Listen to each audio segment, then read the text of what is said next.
What do you think is the mindset for you that allowed you to do that where other people, they just kind of get stuck at that point? Do you have a particular mindset, or do you think there's something about you that made that difference? When I was working in my own business, one of the reasons I started it, and I did this with Peter, who's been a great business partner and remains so today, but what we looked at was we don't want to be a corporate that doesn't actually care about its people. Now, not all corporates are like that, but I'm sure everyone would resonate with that thinking. Do they really care about me as an employee or as a customer or whatever? We actually wanted our customers to make more money. We wanted our staff to have a good life. We actually meant that. And we wanted them to go home every single day feeling refreshed. And we wanted them to go home and invest their time and energy in their marriages and keep that healthy.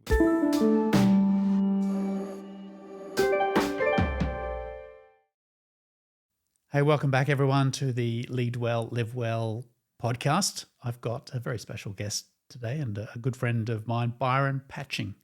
He's the MD of Mushiny. So he's into robots of all things. So we're not talking about the sort of iRobot humanistic thing. Tell us about the robots that you're involved with, Byron.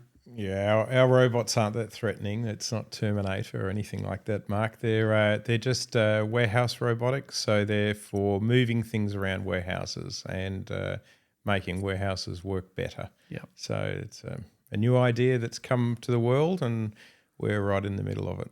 It's a really interesting space, and we'll have to come back to it a little bit around the business model around that. But you sound like a bit of a serial entrepreneur. You created and then sold Exact, which is a good size business. How did you get into that business and start that business in the first place? Yeah, look, Mark, it's a bit of a journey, and I don't want to bore you too much, but it's a bit of a journey of getting into harm's way. I would say is sort of the first step, is trying to do something that you may not be sure you can do, but is going in the right direction. And I guess that's the kind of vein, if you like, of my business dealings, is just trying to go in the right direction and seeing how things go. So if you don't take a risk in getting a business going, nothing will happen. But with this particular business, I was working at Woolworths, and they were rolling out a new supply chain, and they needed help on the property side, and my background is property, so I was helping them. And I bumped into a guy called Peter, who was into supply chain improvement, and we noticed, and we noticed this after we left Woolworths, that to improve a supply chain, you needed to do something with property. And you didn't do something with that property unless you were improving supply chain. So they worked with each other. So we worked that out and decided, why don't we set up a business that tries to help people with the liberating of supply chain and making it work better by integrating supply chain optimization and industrial property improvement. And so we started a business like that. And we started in a cafe directly opposite our house, and we had the Wi-Fi connection from my home, and that's where we started. And we ended with about 60 guys scattered all over Asia, helping very, very large businesses with their supply chain improvement. So it was a bit of a journey, but again, getting into harm's way, thinking of an idea and then exploring it, not knowing quite where it will take you, and it worked out for us this time. So yeah. I love the entrepreneur stories. They're just the appetite for risk, quite willing to sort of jump out into the deep end and take on the challenges. So going from the cafe through to, as you said, 60 people in a mature business, international-based business, what were some of the challenges along the way? Because there's a whole series of stages you go through with company growth. What personally for you as a leader, what were some of the challenges you faced along the way? Yeah, so the hardest thing, I think, in a business is knowing what you want to achieve. Like what does the business offer anybody? Is it worth something? Are you clear on that value? Can you make that value clear to whoever could be buying what you're offering? And will they pay more than what it's costing you to deliver that so that you can actually make money? And how do you cash flow that? So they're the key questions. So for us, getting really clear on our value add. So we're not just doing things, we're creating value. That was fundamental to the business. And it took us a number of years to get true clarity on that. We had an idea, but really after a few years, we refined that, still with the same idea, but we refined that and our business model. In the process of doing that, we did work and we made money out of that work.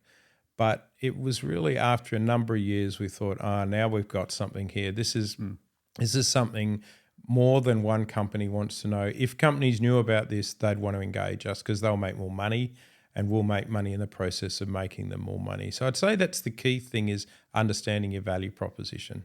And that can take time. It might not just be a light bulb moment where, oh, wow, I've just suddenly discovered something that no one ever knew.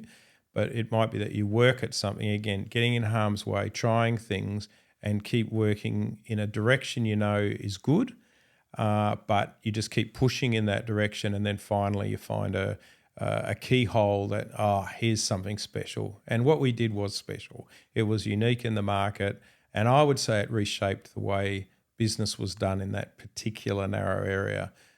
So I think that's why it was successful in the end. I love that. The clarity of the value proposition becomes paramount. I think good companies, they do know their value proposition, their point of difference. They can articulate it well and present the value to potential clients. I think great companies then double down on that. Yeah. They just get very, very good. It's very hard for people to compete with that.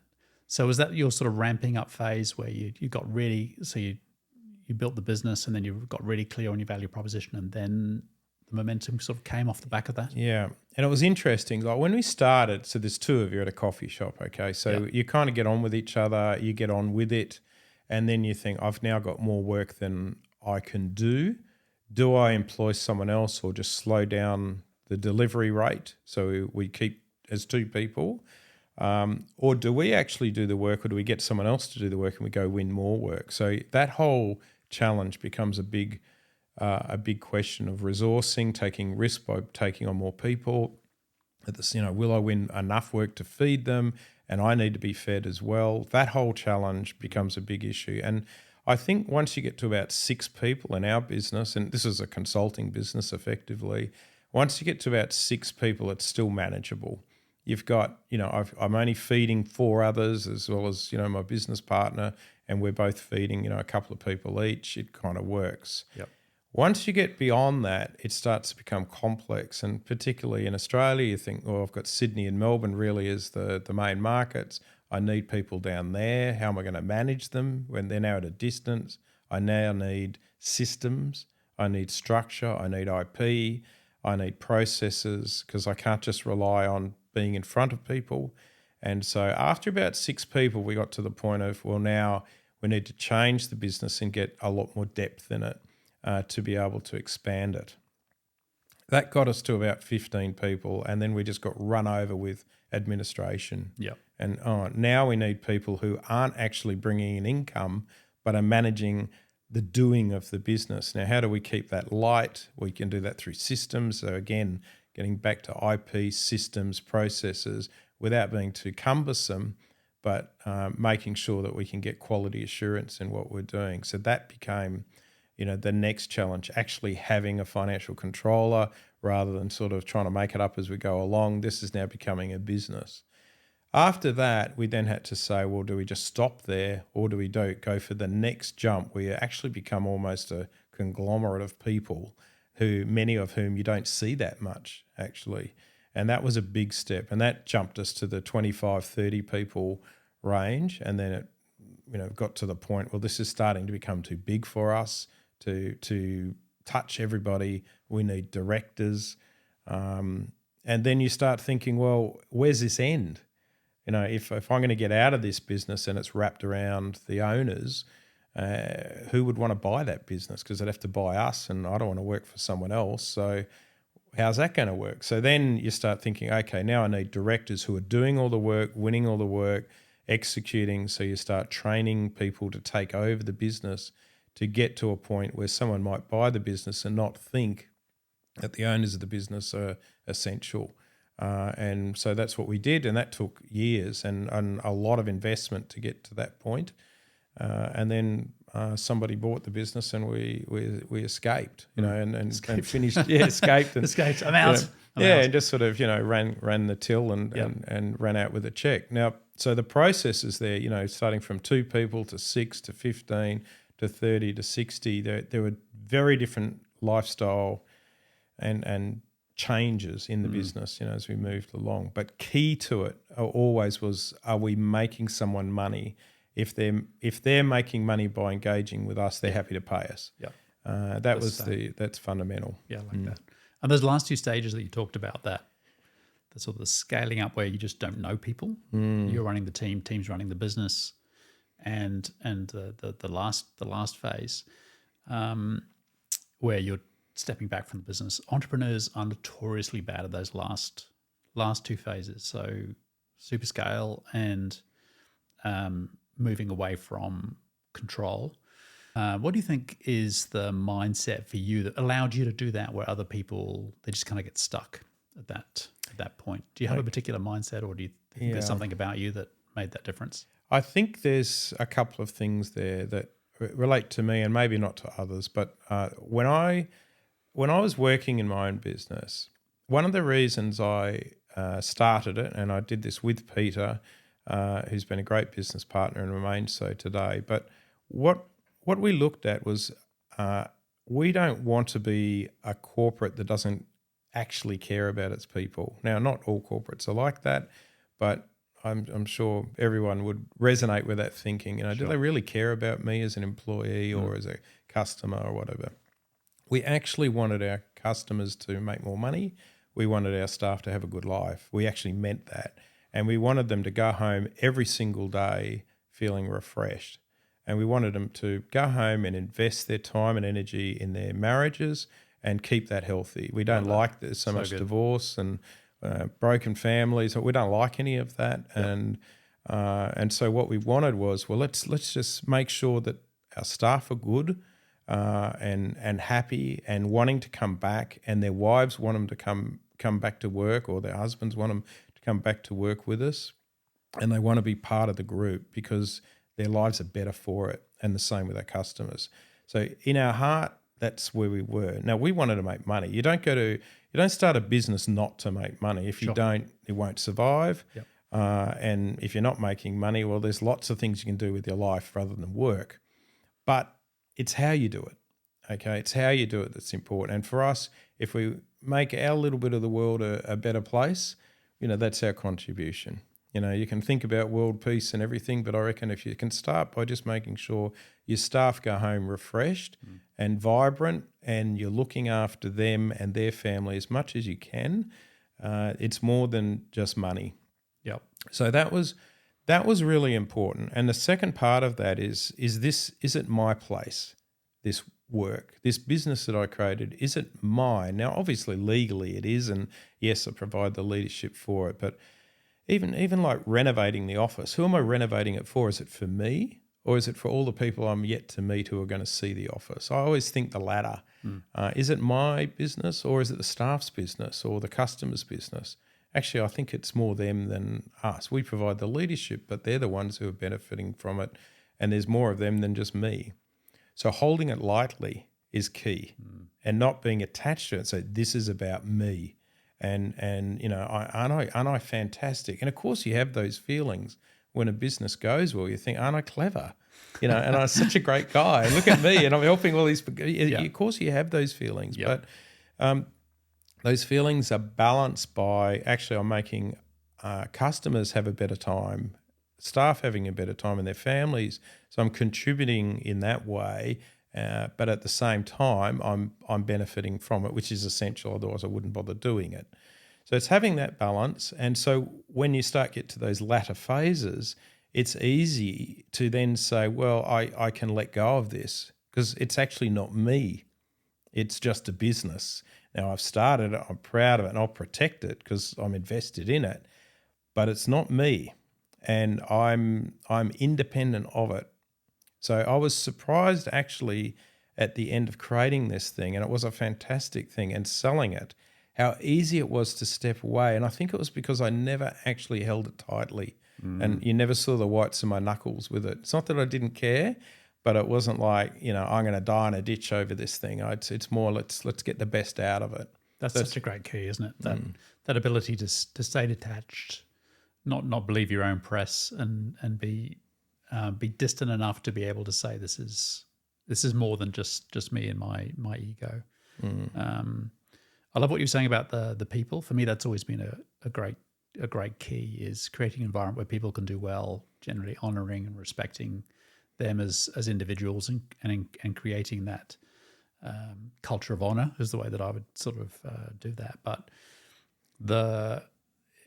I think so many organisations get so tied up in the commercial outcomes and they forget about the people. Whereas if you look after the people, the commercial outcomes, within certain bounds, tend to look after themselves. People are more productive, more engaged if they have balanced backgrounds. They're able to contribute fully if they're honoured and respected as individuals, and if they're getting developed and challenged, and all those things help a lot. And you've personified that. You've done a great job with growing that business and excelling it.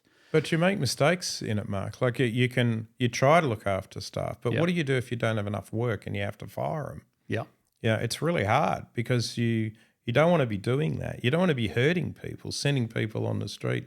They've got mortgages. And you're always firing people when the economy's bad. You're never doing it when the economy's good. That is true. So you leave them on the street when it's the worst time to do so. So doing that in an honourable way and in a careful way and respectful way, and leaving people in a good place. And I'm not talking about writing them checks of money. Like the whole objective is to pay your staff as least as you have to, but at the same time enough to motivate them to bother working with you. So you've got that balance as an owner of, you don't want to be wasting money or throwing money at people when you don't need to. But on the other hand, you've got to look after them and respect their time. Money is like congealed life. It's they give you their life energy, and you give them a check. Now it's not just that. You give them far more than that, but that's how I see money. It's congealed life. People are given their life energy. You've got to respect that. Yes. And how you deal with them on their exit, whether it's voluntary or not, is really important. Yeah. And everyone watches that. They always watch you when you're dealing with someone in a harsh place, and that's important. And I agree with that. I think you could make the hard decisions, but it's about how you do it, not necessarily what you do. Anything else around culture? Like you talked about, having that the culture where people are genuinely looked after, and you respect them as individuals and what they contribute. I mean, I think a lot of cultures for entrepreneurs, it becomes a reflection of their own DNA. So do you think there was a big piece of you in the business and what you tried to create there? Yeah, I think and it's Peter and I, and together we're stronger than apart is how I describe our partnership. But he's an engineer, technical guy, mathematical sort of minded guy, and I'm a bit different, and together we work well together. But I think the key piece of DNA related to customers and staff. And that was what I'd call the red wine moment. So when somebody is sitting at home with their wife and their best mate and his wife, and they're talking and they're having a red wine, and someone says, "How's work?" or "What are you doing with Exact?" or something, and it might just be a 20-second conversation, and they go, "Yeah, it's cool," or "Yeah, no, it's going fine," or or actually the guy's not a nice guy and he's a fraud. Yep. You don't want that. You want people, when they're having their red wine moment, to be reflecting in a positive way about the business, and they want to engage with the business. And that, I think, that's staff or customers. So I think, whatever we did, we always thought about that moment. When we're engaging, what are they going to be saying privately, even if it's just with their missus, when they get home? Yep. How's that going to look? great perspective, I think. That's a good perspective. Yeah. You obviously went through a transaction. They're often war stories. Yours seemed to go relatively smoothly from looking in from the outside. Any advice for entrepreneurs that have grown a good-sized business and are wanting to exit? You mentioned detaching yourself from the business so that there's existing management that can be part of that transaction. Any other advice for people who want to sell out at some point? Yeah, I think keeping your books clean. Okay, so having a good accountant and bookkeeper and continually looking to have clarity in your books, following the law. So paying the taxes you need to pay, and gee, there's a lot of them. Like you can get lost in all those. You like to sleep at night, Byron? Yeah, I like sleeping at night, man. I don't want to do an Al Capone, right? So No.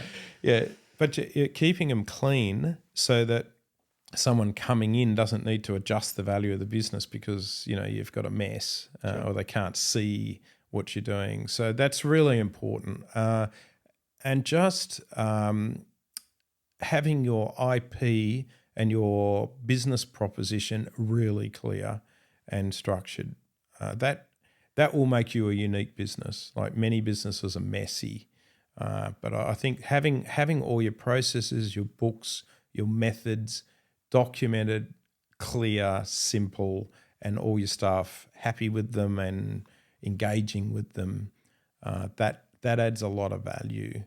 But in terms of actually selling a business, so it depends on the type of business. But if somebody turns up and really wants it, sell it to them. Like make another one, another business. So unless you want to keep doing it, but if someone turns up with a check, you should oblige because it's a lot harder to get money out of someone than it is to spend it. I think we've all had that experience. That is a true saying right there. Yeah. So take it when it's in front of you, but don't mess with that. But be patient and be open and be like we sold to a competitor. Okay, so how much do you show them? The answer is show them it all, and if they want it, they can have it. If they don't, well, kill them. Like it's a competitive game, but it's important to think in that way. And the other thing is these things, they happen in their own time, like the stars align, and there's a time when it's there in front of you. When that happens, take it. Don't sit around and hope that the stars align again, because it may not for another 10 years. It's not an open market. It's not like you're selling a house. You have to have a buyer who's cashed up and wants it. So when that happens, go for it. In the meantime, make sure the business is ship tight and ready, and that you're not the main game. Otherwise, they're basically just buying you. Great advice. Great advice. So you took a large check of an undisclosed sum, took a large check, and you sort of parked yourself away for a little while. I retired. And now you're back. You're back in the game. I thought you would have just gone and spent your time on a beach somewhere. Yeah. Which we falsely kind of aspire to, I think, sometimes. But so what happened while you're back in the game? What's the story behind that? Yeah, so I retired, and I thought, well, that's nice. But I'm more retired. I more sold the business, so therefore was retired. And I thought, well, I won't work again, and that's fine. And then bought a property and renovated and did all those kind of things. But like after a while, to be honest, and I love my wife. We've been together for 40 years, but we married for dinner, not for lunch, she would say, and retirement was good. I'm going to do it again. I will retire again, I promise, maybe a few times. But I actually like having a hobby, and I don't like collecting stamps, and I've always found business fascinating, and I like the interest of it. So I kind of still had this sort of thing of, maybe I could do another business that's really interesting. And I had no idea what I'd get into. And Peter and I, we just didn't talk for a year or so because we didn't need to. And we're good friends. We just, blokes that don't hang out. But then he said, you know what? My wife married me for dinner as well. And it's a great phrase. Yeah, it's sobering. But anyway, so we, and he's a little younger than I, and so we just maybe there's something else we could do, and we started looking and through hook and by crook, and it's a bit of a journey again, getting in a harm's way. we bumped into a guy who invented robots, and he wanted somebody to set up his sort of robot distribution in Australia, New Zealand, and so we started engaging with him and put together a deal with him, and now that's exactly what we're doing. Yeah, distributing robots into robots. Yeah, I'm a big believer that there's a lot of success parking yourself in the middle of a mega trend. That you grow with markets, you differentiate well in that. You can be the innovator and the pointy end of the spear in the change, and do really really well. For me, the whole move into automation, robots, AI. I mean, it's all coming, right? So it's all going to happen to one degree or another. You seem to have put yourself in the midst of that. Do you want to talk a little bit about the business model, the proposition, and why it's important for people to be considering that if they're in distribution warehouses? Yeah. Okay. So in the previous business, what we looked at was improving supply chain, and within supply chain, there's warehouses, and we looked at a lot of warehouse designs and ways of implementing warehouse. We did hundreds of them, and they're big. These sheds, one of them was 99,000 square meters in America, so they're big sheds, right? Okay. Huge. So we know a lot about sheds, and we know a lot of people who run big sheds, big warehouses, and big supply chain operations. So we had that in the back of our mind, it's good to build on what you know. If you start darting from one industry to another, you're starting to rely on hope, which is a terrible strategy. Hope you found a gap. But I think it's good to stay, if you're good at something and you know something, stick at it, right, and find a way in that space. There'll be something in that. In the previous business, it was the integration of property and supply chain, and how we did that was unique, and it changed the market. In this business, it's within the four walls of a shed, so it's not property, it's not construction, it's not supply chain end to end. It's just, what do you do inside a warehouse? And inside a warehouse, if you go in a warehouse, it's really doing three things mainly. You take things into the warehouse, you store them, and then you grab those things and you take them out of the warehouse and take them to wherever you need to go. So in, store, out. We've looked at the store part, which is on a footprint basis would be 60-70% of the warehouse, and on a labour basis would be the majority of the effort, putting things away and going and getting them, because you're covering big distance. It might be 300 metres or 400 metres. It's a long way to go if you forget your pencil or you've got to go to the toilet, right? So, yeah. so and there's all kind of mechanisation that's been put in place to cover those big distances. So you see conveyor systems, sortation systems. You see these big forklifts, and you've seen warehouses get higher and higher and higher as they try and store more and more in the same footprints. You're not walking so far. All that kind of innovation has occurred. But what's happened in the last few years, because of the development of AI and algorithm-driven thinking, and essentially autonomous robots, so robots that move and also do their own thing. And I say do their own thing, but under instruction, so relax, don't worry. Sure. But we're talking, once that came in, people said, well, hang on, why don't we get these moving autonomous robots to put the stuff away and bring it back? And we can just get rid of all that forklifts and aisles and really high heights and dangers and training and people with machines and all that. Get rid of all that and just have robots putting it away and bringing it back. And that's essentially where the market's shifting. And Peter and I could see that and have a sniff of it, but how do you get involved with it? Which is another story. But for us, the key to our business case or our proposition is we can get rid of a lot of cost and move things around inside of a warehouse far more efficiently, reliably, and you know where everything is because the robots know and they'll tell you. So that's the whole idea. And the robots are getting better and better every year. And more importantly, the algorithms, the AI, the systems behind it are improving all the time. So so we got a couple of hundred people, and all they do is invent robots, build them, write algorithms, software, and then user interfaces, put all that together, and then we put solutions together for customers here and roll that out. So it's pretty cool business. Yeah. Yeah, it's kind of an what do you do? I'm in robots. Oh, robots. Yeah. And as with most technology solutions, they're only going to get faster, cheaper, more effective, more efficient, etc. So currently today, purely from an economic perspective, average warehouse, average set of robots, what's the implementation time to transition, and what's the payback period? Yeah.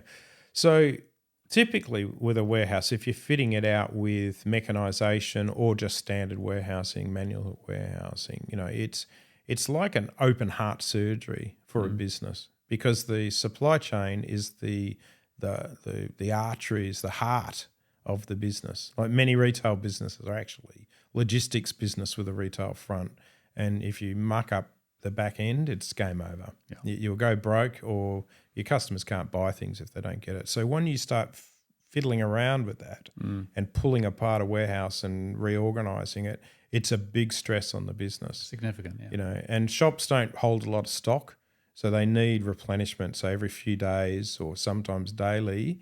So you need to be quick. And what do you do in the meantime? Well, you're changing everything. So typically what people have done is say, I'm going to sign a long lease, 10 years, 15 years. I'm going to stay put and I'll just optimize that. And I don't want to move because this is too important and it's real expensive setting all this up. With the advent of robot, that entire thinking is turned on its head.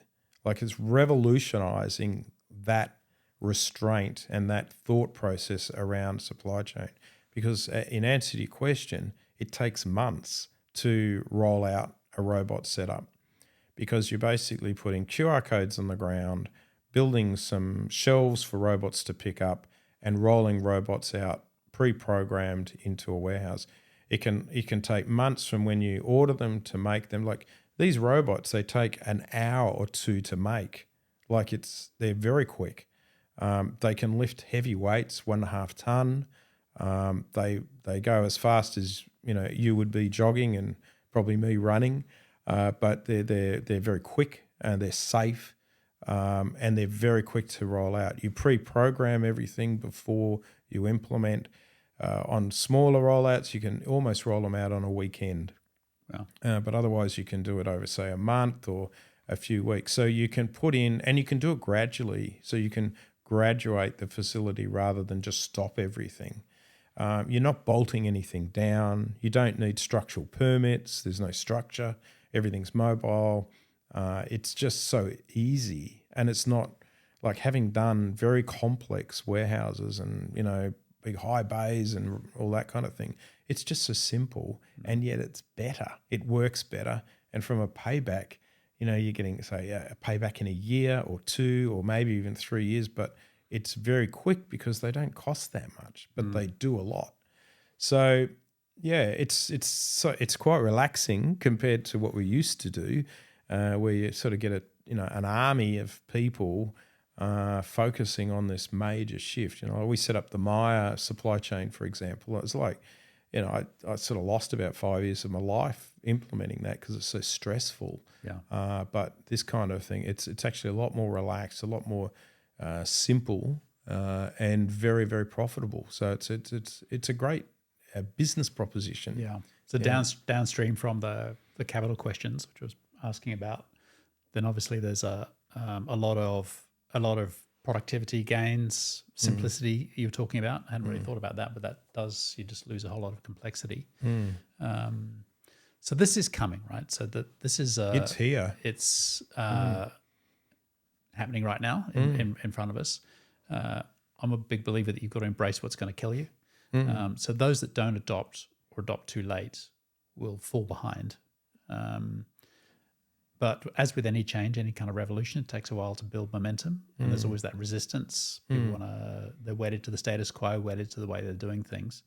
What sort of resistance are you getting from people? Our biggest problem is getting to people to explain it to them, because everyone's so busy. So that's our biggest challenge. But having said that, we are very busy talking to a lot of people who are very interested and have placed orders. So we're in systems now here in Australia and rolling out more. So we've got various systems, but globally we're in hundreds of operations, and that's just us. There are other organisations that do similar things. So there's literally thousands of warehouses that now have this kind of system. It's only, I would say, within 3 or 4 years, more than most warehouses, I would say, will have systems such as this. If you don't have them, I don't know how you can compete, because you'll be burning literally millions of dollars every year to have standard racking and old embedded systems. Yeah. So the resistance. It's not like anyone looks at it and goes, "Oh, that's stupid." They look at it and go, "Oh, I really want that." But many times, if they're an employee, they're thinking, "Oh, how am I going to get to my boss to explain this, or how do I show it to them, or how do I put the business case together?" And so they're thinking about how to do it more than if they should do it. Yeah. But most people that look at it, just want that. It's like the advent of the TV. I remember, I'm old enough to remember when we got a TV, and everyone wanted one. There might be money is an issue, but you just had to have it. And I think with this kind of thing, people will just have to have it. The robot revolution is with us. It's with us, man. Yeah, it's with us and everywhere. And who knows in 5 years where it's going? So we're doing leasehold opportunities for people because we think, well, in 5 years maybe they won't want this because there'll be something better out there, because the change is incredible. Like you go into China, into the tech center of China, which is around that Suzhou, south of Shanghai area. Like there's just innovation everywhere. Like stuff I've never seen. You just see like park benches that are made of solar panels to charge your phone. So you sit on a park bench, put your phone down, and it gets charged. It's great. It's bizarre. I need one of those. Yeah. And every hotel's got a robot. Like, why wouldn't you? Yeah. You'd be mad to be delivering food to a room when a robot will do that for you. It opens the lift, it knocks on your door, it gives you your food, and you give it a tip, and off it goes. It's amazing. Yeah. Drones going past, and Are we a bit slow as adopters, do you think? In Australia? yeah, we're behind. Yeah, which is nice, isn't it? It's nice. We like the good old days, but we're behind, but not so much now. Like I would say, 20 years ago, we would have been at least 10 years behind the world. I would say now, we might be 5 years. It seems to me that with the way the internet's now so proliferated, you just see everything immediately, but you still got to go get it. And if you're an international company who creates robots, there's quite a few countries you can serve before you get to little old Australia. For sure. We're a long way away, and there's not many of us. So there's a lot bigger markets, just north of us, let alone, in the Northern Hemisphere, where they could focus their energy. So you do find when you go to Europe and to America and China, you see a lot of stuff that just doesn't exist in Australia.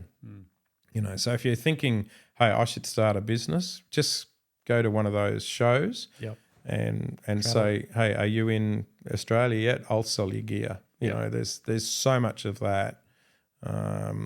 There's so much of that up there. It's pretty exciting actually. But I think the time lapse that we're behind is limited, and it doesn't really matter in a sense because we compete with ourselves. So we'll all catch up. But this whole AI. That whole AI business and machine learning is what I'd call our sort of AI. I think it's here now. Game changer. Absolutely. Yeah. And if people are interested in connecting with you, what's the best way to find you? Well, come and see our robots. So we got a room full of robots in Chatswood. We have in Sydney. We have a tech centre there. Yeah, come and have a play. We'll pull them apart with you. You can operate them. We have it set up as pick stations and replenishment stations. Awesome. We love showing them. So even if you're just cursory interested, or you want to get in the industry, or you want a job, or whatever, just come and we'll talk. We're happy to help people and make sure they have a better day. Website? Mushiny? Mushiny.com is our website based in China. So that's the All that's right. the Well, head office. we'll put links in the description for you so that people can find you if they would like to do that. Oh, bonus. Byron Patching, always a pleasure. Great to see you, my friend. Thank you, Mark. Thanks for your time all today. the best. Bye. Thank you. Cheers.